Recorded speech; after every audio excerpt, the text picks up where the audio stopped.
Folks, you know what time it is? That's right. It's the Albino Rhino beer. Good or bad or old or new. Sip away the night with all our friends. Well, you folks that are ready land, it's drink beer, review beer again. So grab a brew and join us when you can. They will rate our drink based on what we think. Today we're here at F&M Brewery. I'm here with George, the brewmaster. So he's going to take us for a tour here. So where are we right now?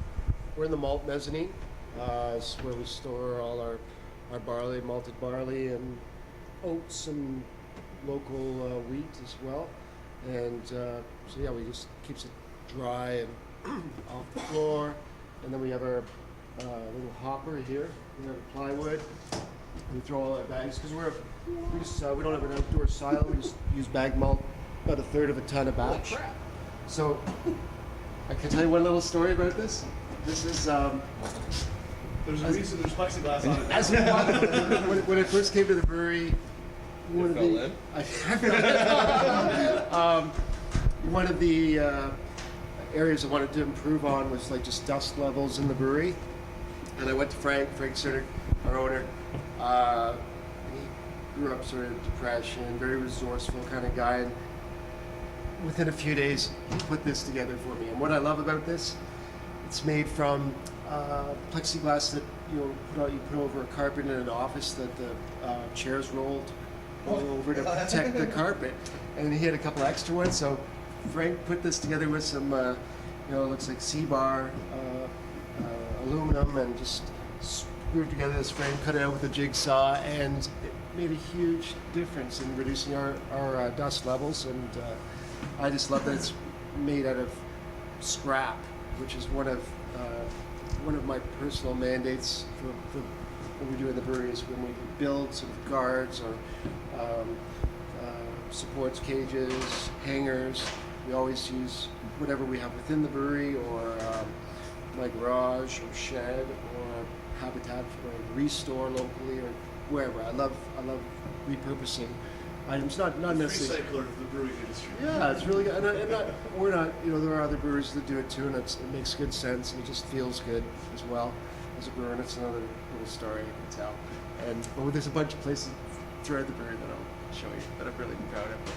We made some things with drumsticks, which I'm really excited about. And other things like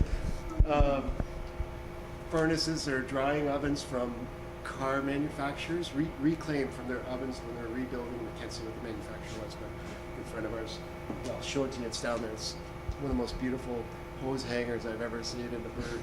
I'm really proud of it. Anyway, take it away from the green, but this is where our malt is. We use pale Pilsner malts for the bulk of our batches, and so we have our Pilsner malt over here. We're just getting a new shipment of malt on Tuesday, so we're normally have a few more skids up here, but yeah, about a third of a ton is about 40 bags to a skid, metric ton. So we have a Pilsner malt that we put in our Pilsner, light lager, and then we have Canadian two-row ale that we put in our Harvest lager, and maybe a new one-off. We're looking to introduce more domestic malts. And then we have some British malts that we use, two-row pearl, and that's Maris Otter. Here we got in our McLean's, our English ale contract with, and then we put the pearl into our dark ale, stout or oatmeal coffee stout, the maple red, and our one-offs, experimental beers as well.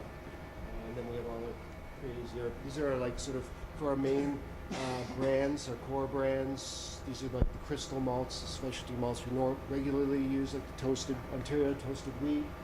A couple of crystal malts with some light, medium, and dark. These are just bags to hold it down. Some Cara Red, we put that in our Black Imperial Pilsner.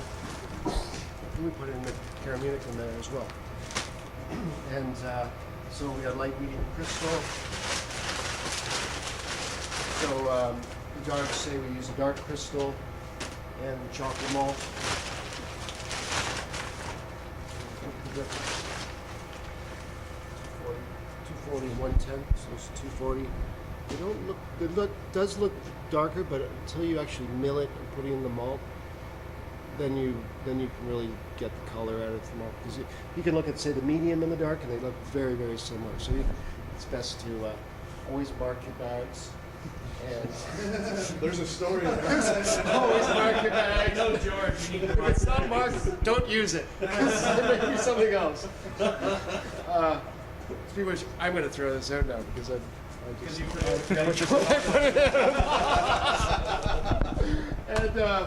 and then these are kind of partial bags or crazy malt bags. We use Cararoma. I think we put that in the Black Imperial. We put that in there, and Cara Munich and a brown malt. We've used these like in small experimental, like the Cask Days beers. Acidulated for the worst idea ever. Our meats. Smoked meat, Brussels sprouts. Sounds amazing. It was That's why it sounds amazing. It tasted good, and it had a funky nose. But you know what? There's so many brewers said, "Don't do it." We talked to said, "Never do that," and we did it, and I think it came out quite well.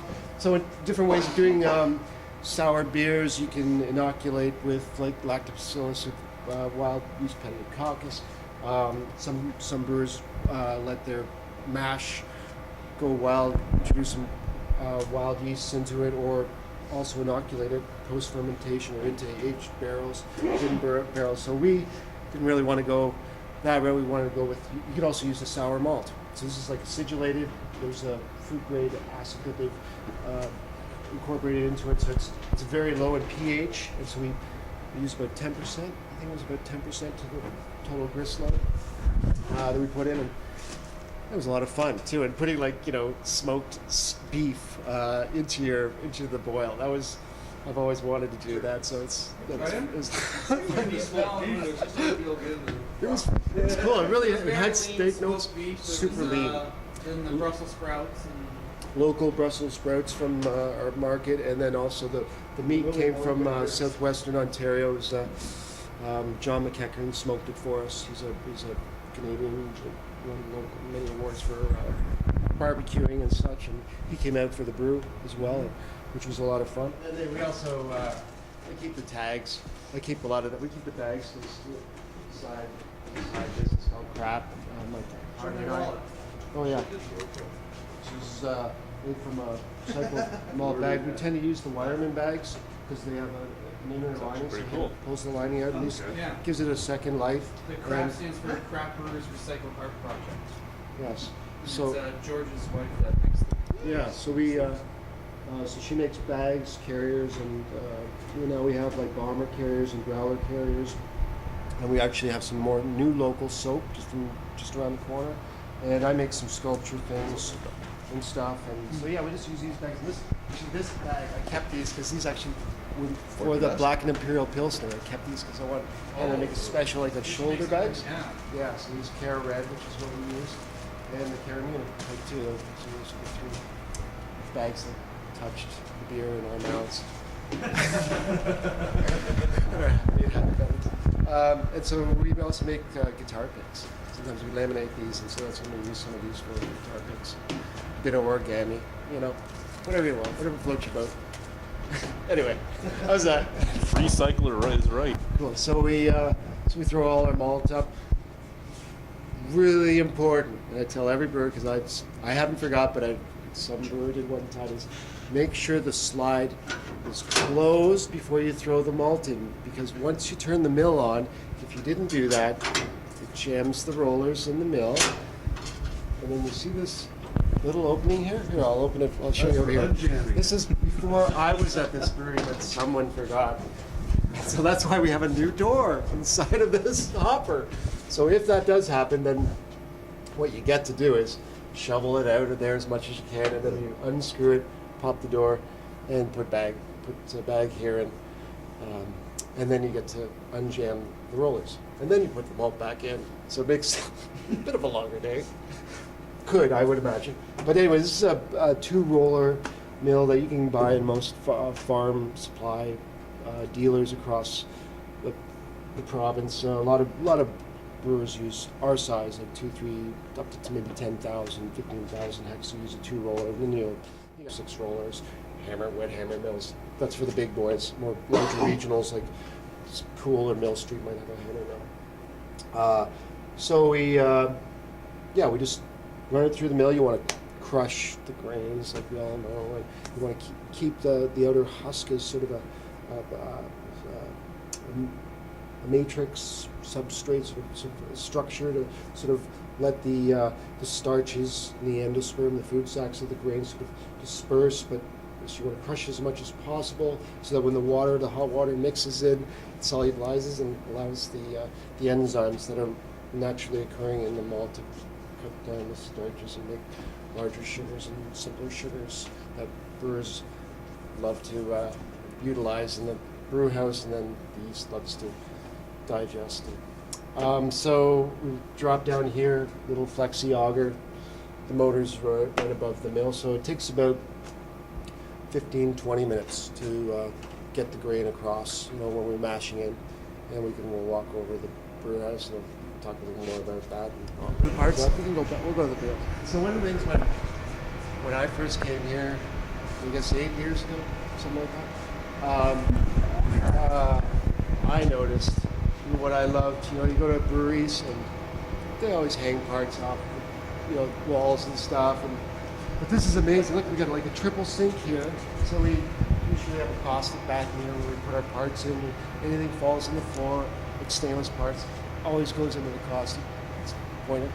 And then this is just for rinsing, and then we'll do word sampling. Oops. It's my thermometer for the mash tun.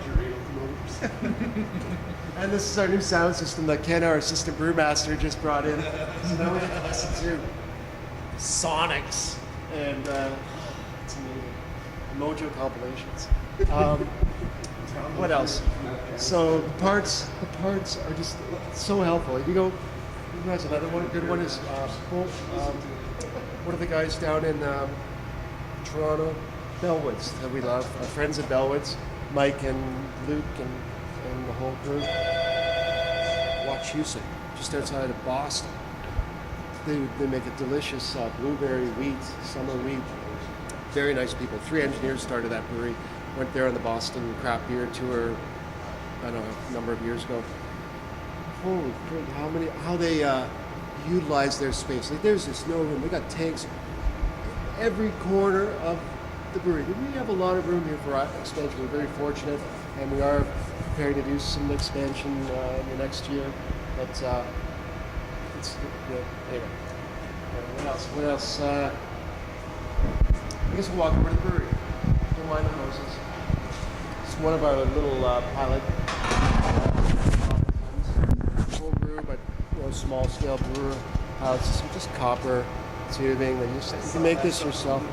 Yeah. I know what sugar's going on. This produces an incredibly clear, bright, wort so fast. You can do a 30-liter, good 6-7% 30-liter batch in here, and sometimes we run tag team or parallel mash tuns, so we can get up to about 70-80 liters on the pilot.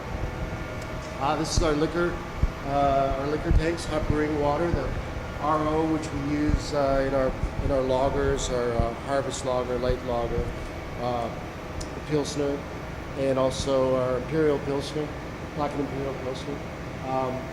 It's a regular Guelph city water. It's filtered. Comes from their local aquifers in Guelph, I think 13. So most of it's derived from the local water source, but we also run it through a carbon filter just up at the mash tun, strip out chlorine. We heat them up, we set them, we run them, they run somewhere between 76 and 78 degrees Celsius, good for striking, which we blend with cold carbon filtered water. We have a new valve. Excuse me for a second, I'm coming back. Cold liquor valve.